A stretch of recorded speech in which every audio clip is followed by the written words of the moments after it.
understand. All right, guys. So, as of October 14th, everybody's favorite Keeper of Keys and Grounds of Hogwarts has passed away. It is a sad day. Anthony Robert Coltrane has passed away. Probably best known for being Hagrid, also Agent Valentine and James Bond, at least in 2 of the films. So I guess overall, I think his impact just in that particular series for Harry Potter, he's like your first introduction to wizardry, because he does all the stuff with Harry, like basically abducting him from his adoptive family Uncle. and sending him off to school. Yep. So R.I.P. man. yeah, but Go ahead. one thing that I will always remember is that he did have like a really solid interview with probably one of the best quotes from like an actor that I've heard in a while in regards to his legacy, that he might not be able to meet his grandkids ever, but Hagrid can. That's pretty deep. And it was Truth just, to it, man. yeah, it was just like the legacy of those films cannot be denied at this point. And he makes a great point in that regard. So, yeah. His grandkids. Rest in meet peace, Hagrid. dude. Yeah, R.I.P. man. Okay. Moving on. Away from some of that more sad stuff. Holy cow. The ending to Rings of Power. Probably one of the best pieces of media that I have experienced in a long while. Just enough twists and turns, enough Keep you intrigued. to keep you intrigued. There's enough even still going on, seeing as there's going to be a second season to this. Currently filming it now, and a lot of stuff that was presented to us in this back half that makes any Lord of the Rings fan happy to be a part of the fandom. Oh yeah. I mean, let's just talk about for a second the subtle things that they put in the series that refer to Lord of the Rings trilogy. Mm-hmm. I mean, come on, you got like a Balrog, you got all kinds of things. You get to meet Sauron and all that jazz. Yeah, Sauron as like a human being. Sauron outside of the armor. Yep. Which is nutty. You get to see the creation of Mordor, damn it. Yes, that freaking volcano. Dude, you know how many times I've watched that episode? 4 freaking times. I watched that episode just to pick up on little things. And freaking Adar being a badass, trying to intimidate Galadriel when he's all chained up in the barn. And then he makes a compelling argument. Be like, hey, even the orcs have a right to live. We might want to murder everybody, but we have a right to live too. Yeah. And so, like, in one hand, I'm thinking, yeah, he's got a good point. I want to cheer for the bad guy. You know, why not? There's movies out there where you cheer for the bad guy and hope they get away from the police. Anyway, I'm getting off topic. But I want to know how they made the part where she takes the knife to his neck and actually, like, cuts it a little bit and you see his blue blood come out. I want to know what kind of prosthetic or whatever that they attach to his neck to give that, or maybe it's all CGI or whatever. But like, I feel like that's like a what do they call it? The little. That's practical. You can do that practically. Yeah, dude, I thought that was freaking cool.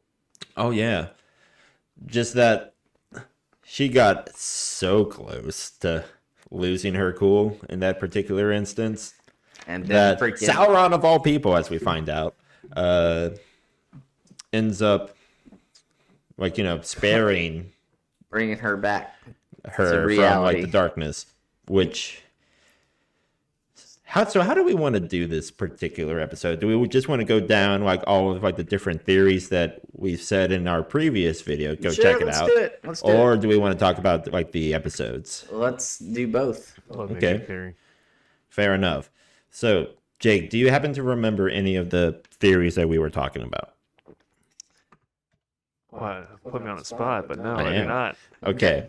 So most of our theories in That's fair. particular were involving the Stranger, Gladriel in particular, and Halbrand. Halbrand. Sorry. Who is, as we come to find out, actually Sauron himself. Which was quite a twist, I guess. It was somewhat expected, but I was hoping that they would actually find a guy called like Anator, the Lord of Gifts, as he's called in the books, to do what ends up being done, convincing Celebrimbor to create the rings. Oh, who's that guy? It's a girl. Yes. Awkward. But so this character you're staring at, Jake, is also something that I think we see probably for the first time in a Lord of the Rings series, is a proper magic fight. Like a proper magic fight. No, I wouldn't say that because freaking Gandalf and Saruman have their little duel. Right, but they're just like flinging themselves around with invisible wires. Like this one, you see like fire being thrown. You see wind being blasted at people. That's true. No, that was a pretty intense scene with those three and the Harfoots. Yes. So one thing that I kind of find funny is that like Sauron just openly says like, yeah, I found this off of a dead body and it's the crest. So he's the one that ended the line of the kings, or the original king's royalty line, and just holds on to it. Just holds on to it. Like 4D chess style. Fuck it. Dude, you're a It badass, works. dude. You can, like, who's the only person that really can challenge you is Galadriel. Mm-hmm. But anyway, since we're talking about Galadriel and Halbrand, I do have a little beef. Sure.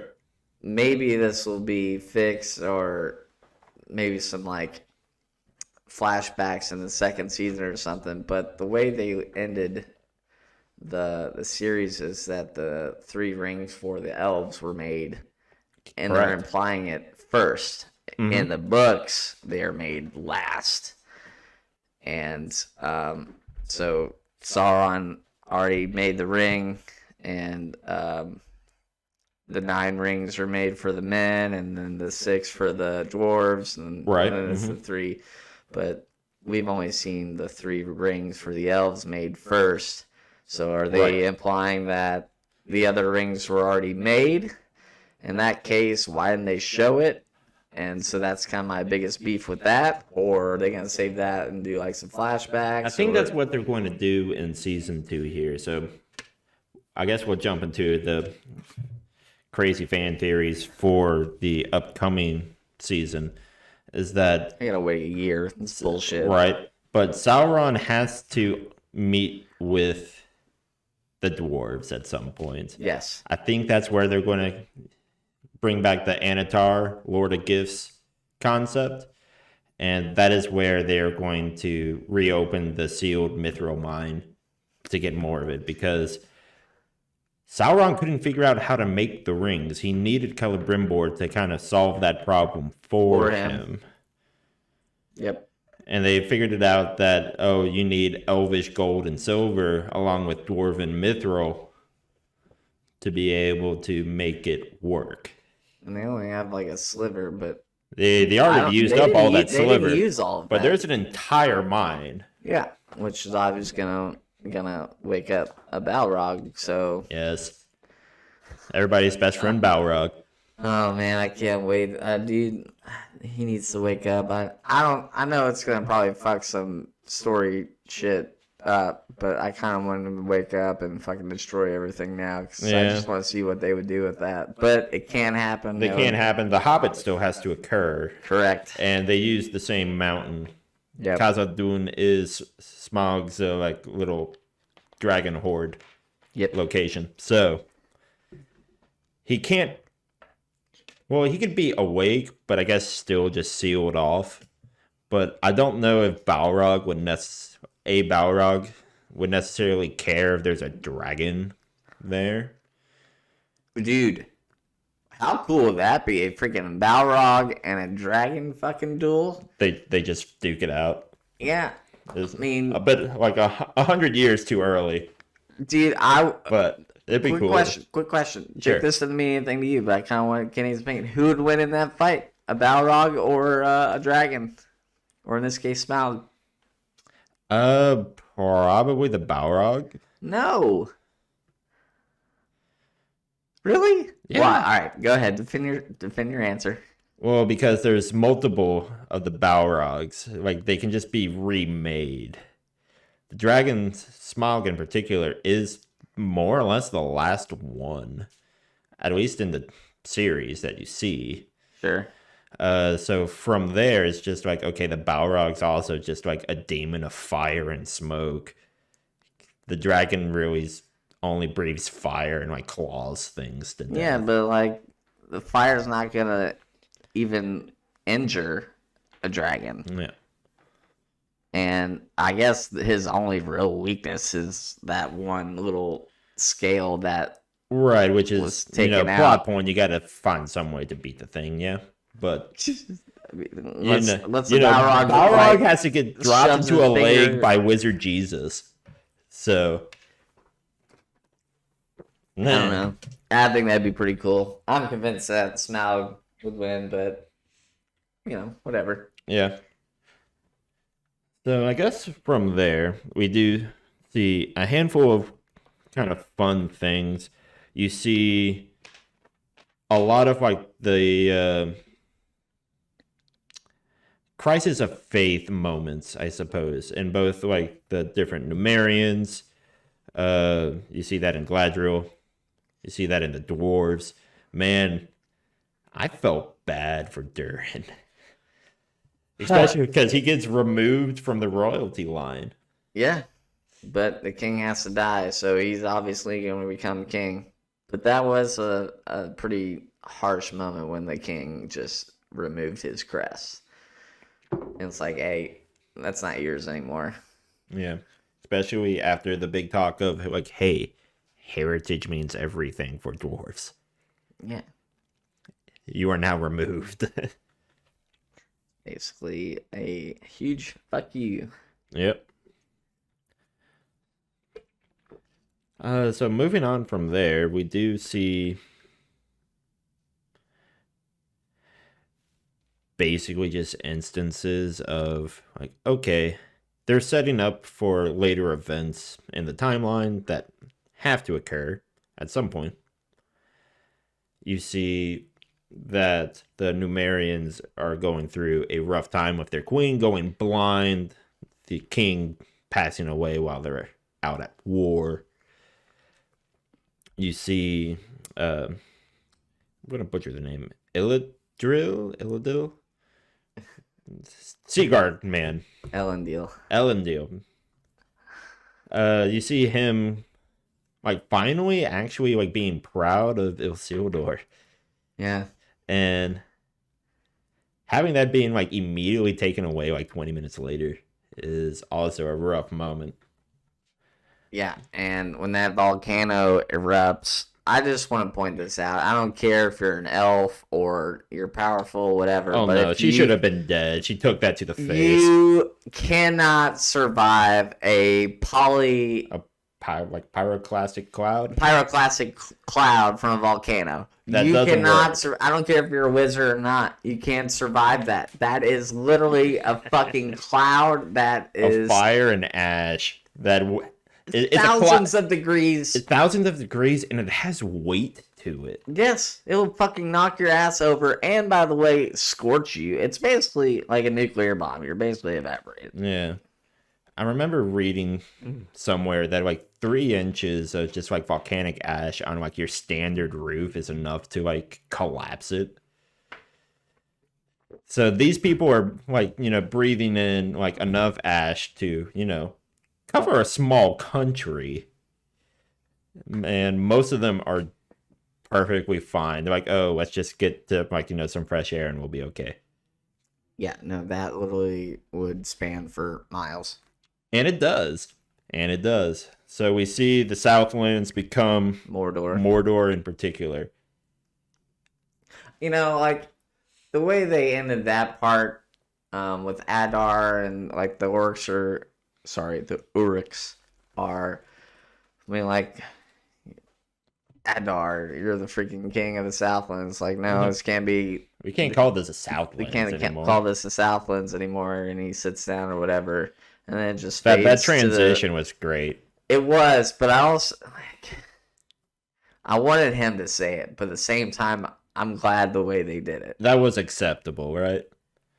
Or maybe just not done that at all and just left it as a cliffhanger, and not have like in the corner how it said the Southlands, and then it just erases, and then in comes Mordor. Maybe if they just left that part out and just left us like, okay, what's it gonna be called then? But at the same time, I'm still pleased with the way they did it. I mean, that bit is kind of teased because they did release a map of Middle Earth for this series because people want maps. That was something that the original books had, like, the maps of Middle Earth and whatnot. They introduced that kind of shit in the series. They kind of had like a little map thing going on. So if you had like been exposed to any of like the Lord of the Rings maps, you would know that the Southlands is roughly where Mordor is. So that wasn't terribly a shocker, but nope. I was expecting this to be a season 2 thing and not a season 1. But maybe they're rushing it, or I don't know. How many seasons are they doing? 2. Just 2. Well, 2 right now. There definitely has to be more. There's going to be more. There's no way they can cover everything in 2 seasons. Hell to no. Maybe like 5 or 6 or something. Oh, I forget what the official number was. I'm going to say it was 5. Yeah. But you get a lot of fun stuff. So you see Sauron actually, like... Halbrand becomes Sauron. Right, but we see, at this point, Sauron trying to convince Galadriel is like, hey, we can kind of rule together. Like, I can be we both helped each other, maybe to our own, like, ends. But something brought us together, so we should rule. Kind of setup. And she's just like, yeah, no. And then, like, gets, like, trapped in her mind and nearly drowns. How she doesn't drown is beyond me, but I mean, she survived that sea for that long. Yeah, he did that to her basically, and got a little introduction to her brother. Right. More of an introduction than in the first episode. They didn't really do much there, but you get to kind of figure out his vibe. What's his name? Findor? Something like that. I don't remember. It starts with an F. Findor, something like that. Finrod. That's what Finrod. We got there eventually, folks. I knew it. It's just been a while. That's Fair not enough. entirely true.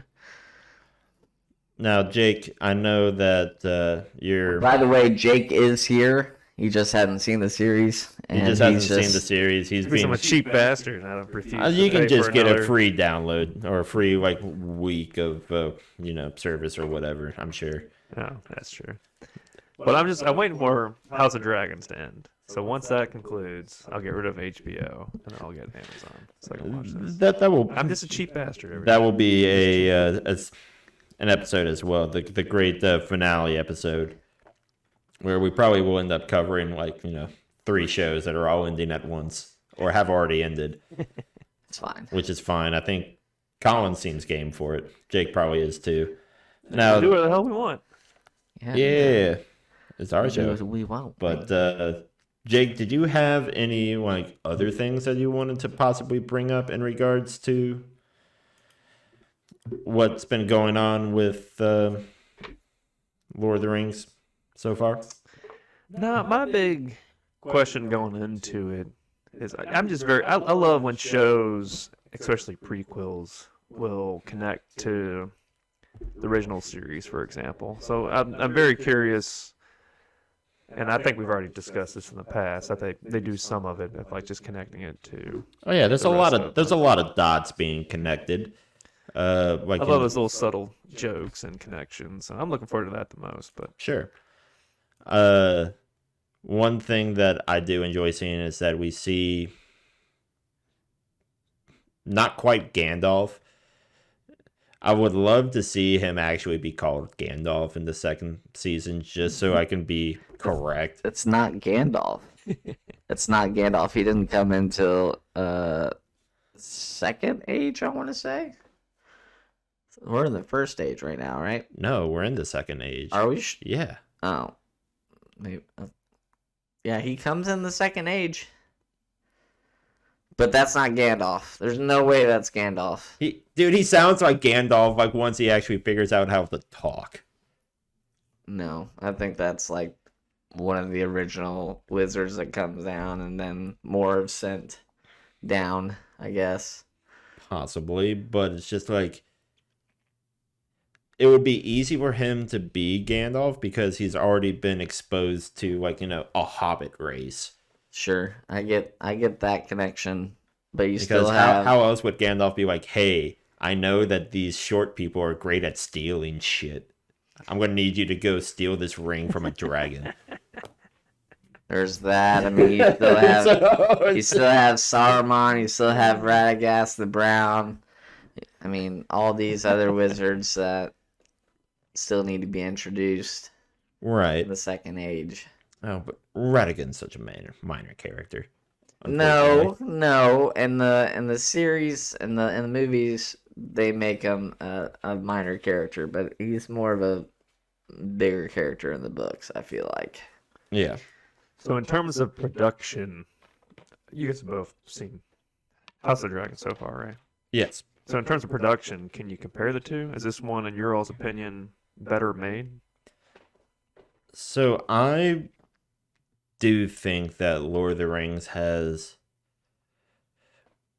probably more source material to really kind of pull from, and thus are able to put more money into making it as correct as possible. I think we've already gone over that they're basically spending close to $1 billion per episode. Not no, it's $1 billion per season. Per season. We're talking about $8 billion. $1 billion was spent on making the series, and that's only 8 episodes. And I feel like they should have done 10 because 8 is kind of It was a little bullshit. short, but also they're like, an hour and 10 minutes long on average. Yeah. Well, whatever. That's 80 minutes right there to make it 9 episodes. Sure. But That being- overall production and everything of the series, to compare House of Dragon and this show, obviously, freaking the show holds up. And House of Dragon, I feel like there's not really as much CGI or anything like that going into House of Dragon. The only thing really there is the dragons. The rest of it is just costume and makeup and all that stuff with House of Dragon. Sure.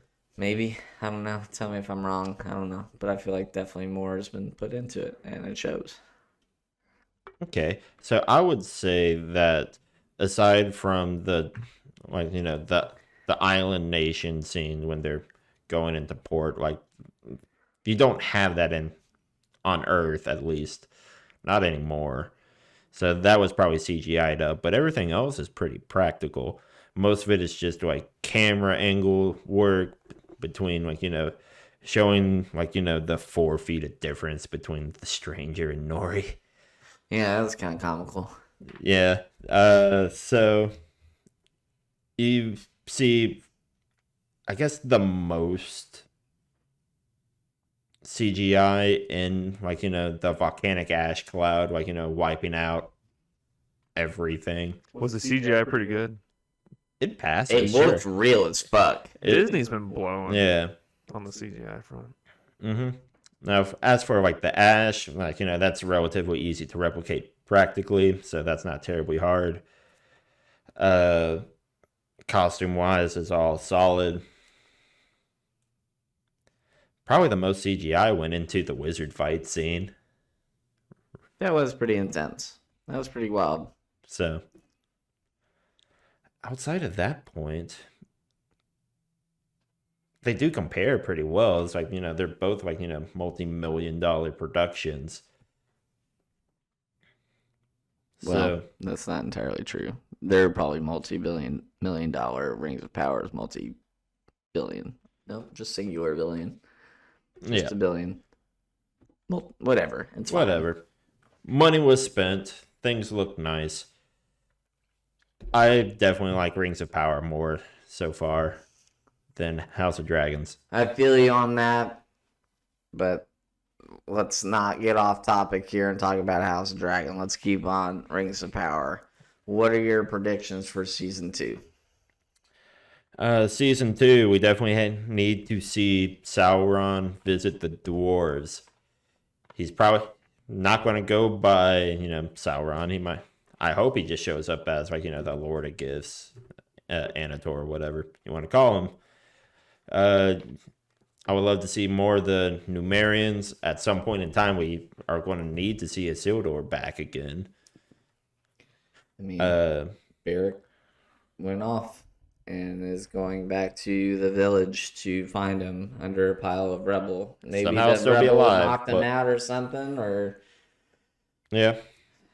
I mean, they are in somewhat of a military, and that aspect of a military not leaving a man behind. They definitely left a man behind.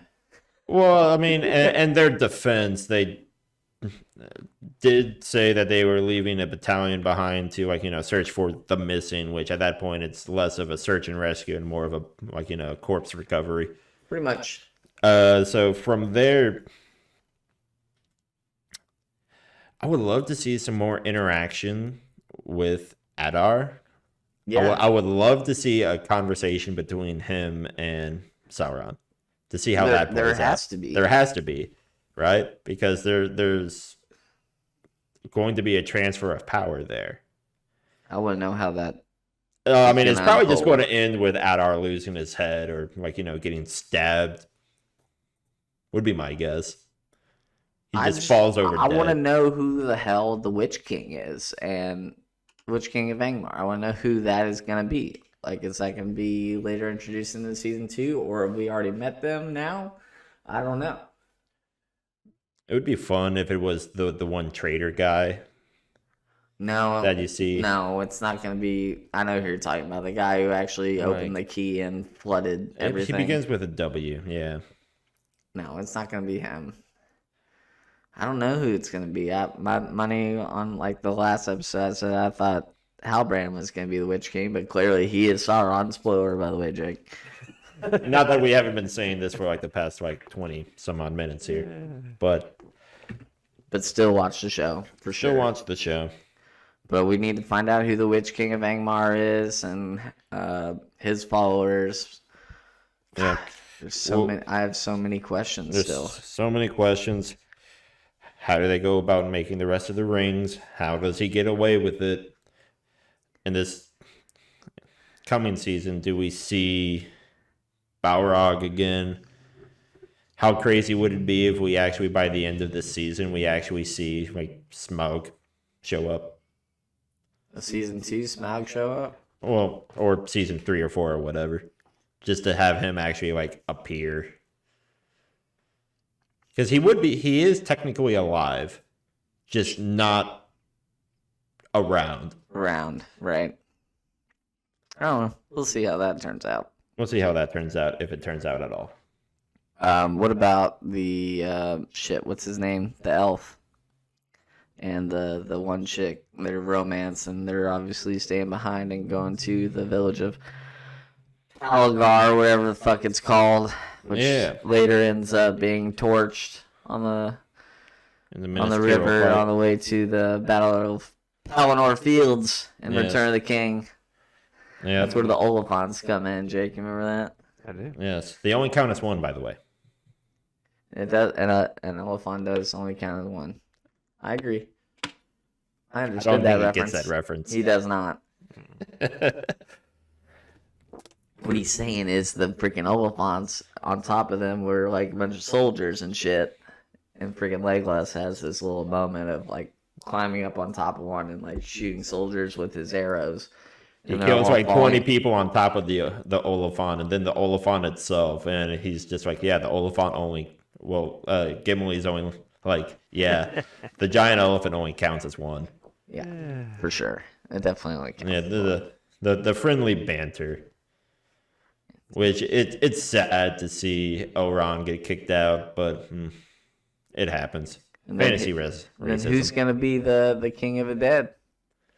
You know? Well, the king of the dead and the path of the dead are Numerians, because for reasons. But who's gonna be that king? Who is that king? Isildur cursed them, so who's gonna be the king of those individuals?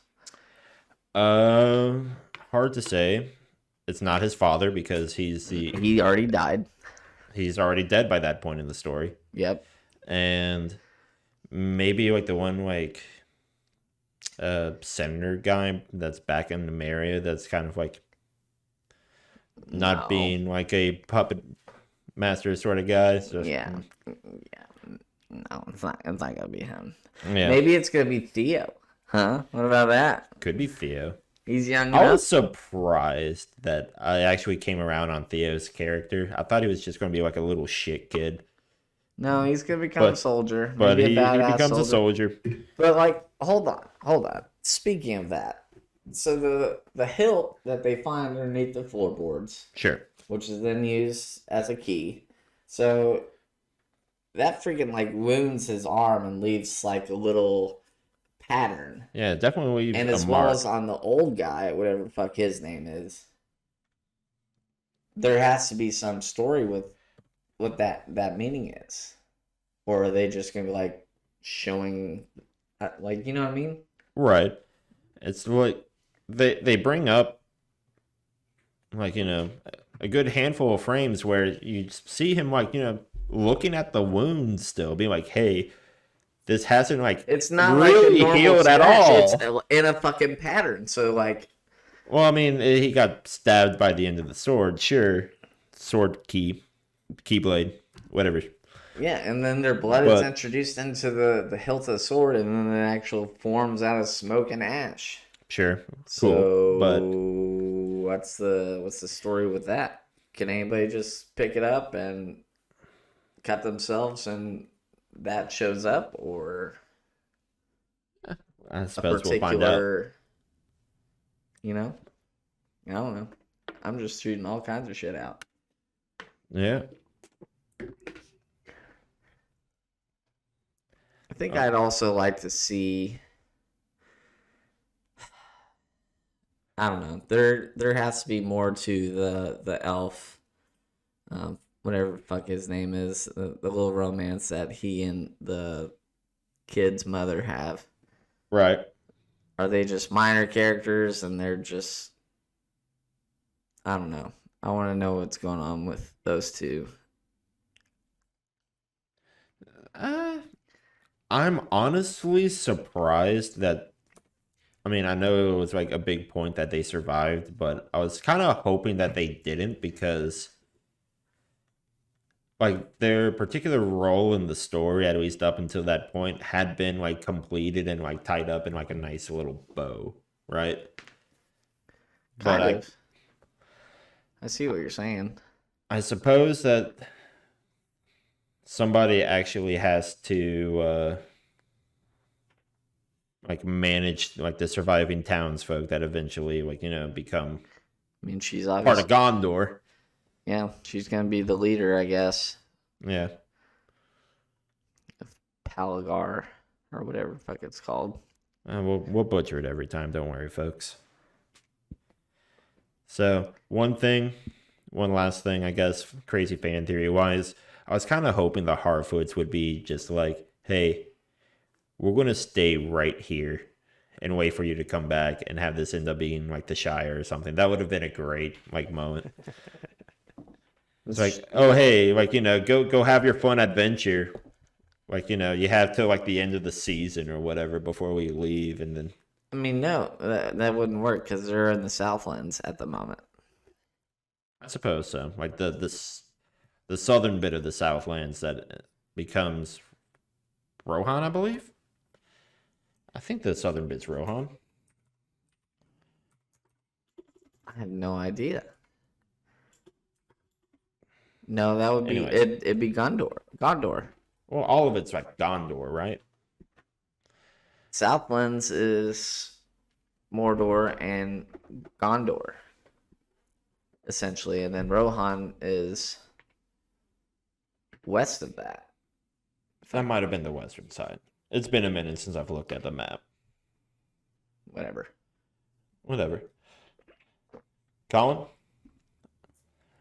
do you have any closing questions, possibly? No, I'm definitely intrigued by the show.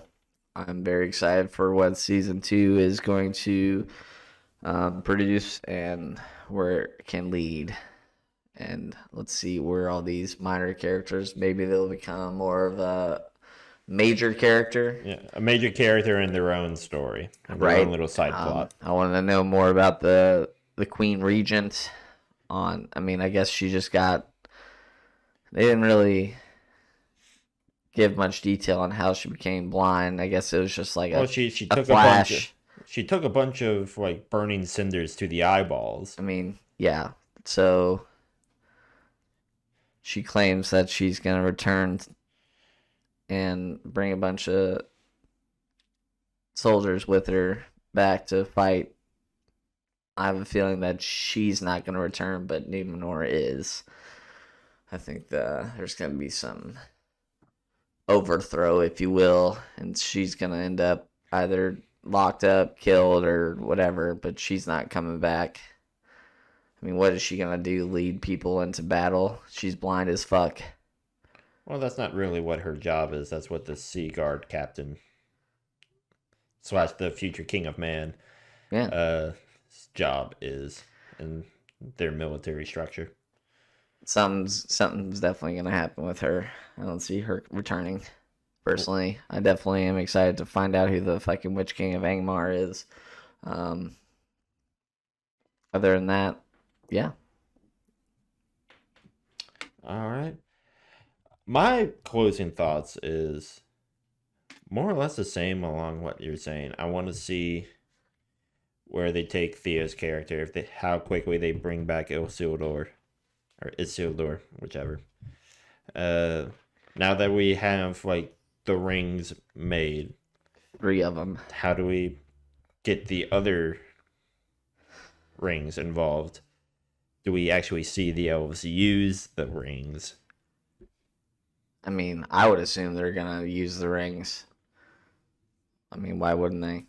Yeah, and to see how everybody's favorite stone boys, the dwarves, how they interact with a very angry Balrog, who did not sleep long enough. So. Oh, also, we didn't really talk about Elrond. He was escorted out of the mine after they discovered the mithril. So where is he? No, he was escorted out, and then he went up to Celebrimbor and all that shit. Yeah, that's right. I forgot about that. So I'm also excited to see how his storyline ends up. Yeah, he's still going to be around. He has to be. He's only. I mean, he's one of 3 returning characters. He's going to be at the Battle of the Dead Marshes. So. Yep, that's still got to happen. Him and Gilgalad. Gil Galladad. Gil Galladad. Sorry, I butcher that name Whichever. every single freaking time. And it's Elvish. Elrond, It's British. It's whatever. Isildur, Elendil. All 4 of those characters are at the battle. And they meet Sauron. And freaking... It's going to be a time if they actually show that scene. Dude, what if they show a more in-depth view of that battle? Because in the Fellowship, in the opening sequence, they show a little bit. But what if they actually show the entire battle? Because that battle went on for like months. Right. If I remember. In the books, at least, if I remember correctly. Well, that would be that'd be a very Rogue One moment where, you know, the ending of the series leads up to the immediate, like, you know, Lord of the Rings. Oh my God! Now you say that, that would they probably. This would is do also that. like 100 years in the future, Dude, I want to see that battle. or in the past, I guess. Sorry. They did a good job in the Fellowship covering that part, though. Yeah. Anyway, Like the Hobbit still needs to happen too. So, all right. Thank you everybody for listening. I think our plans so far moving forward, we got a fun kind of spooky Halloween themed. I believe we're going to cover Blade and his interesting inclusion in the MCU, and I guess hit the Wesley Snipes films if we must.